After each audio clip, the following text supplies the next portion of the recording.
السلام عليكم ورحمة الله تعالى وبركاته، الإخوان والأخوات في المغرب و... و... وخارج المغرب.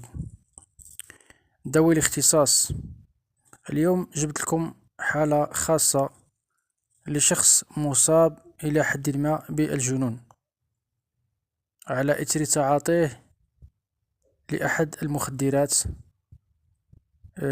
أو ما شابه ذلك، والذي تعرض له من طرف رفقائه أي أصدقاء السوء، وقد نتج عن هذا المخدر فقدانه لعقله، وقد قمنا بمعالجته في المستشفى الأمراض العقلية والنفسية، وقد كان يتبع قطرة تسمى بهالدول وأقراص أخرى لم أعد أذكرها.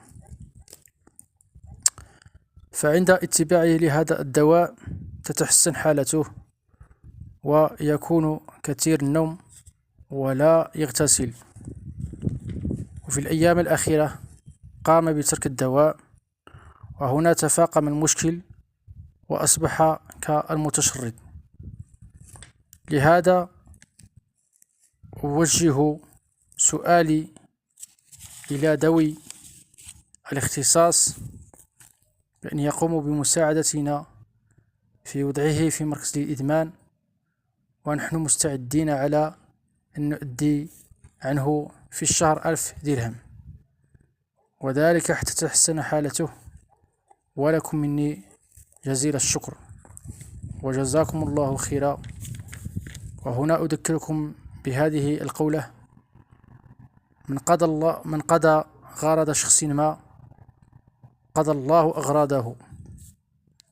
أنتظر جوابكم في التعليق، وأطلب منكم نشر حالته على أقصى حد حتى تعم الفائدة ويعلم الكل بما وقع له ويساعدون في معالجته.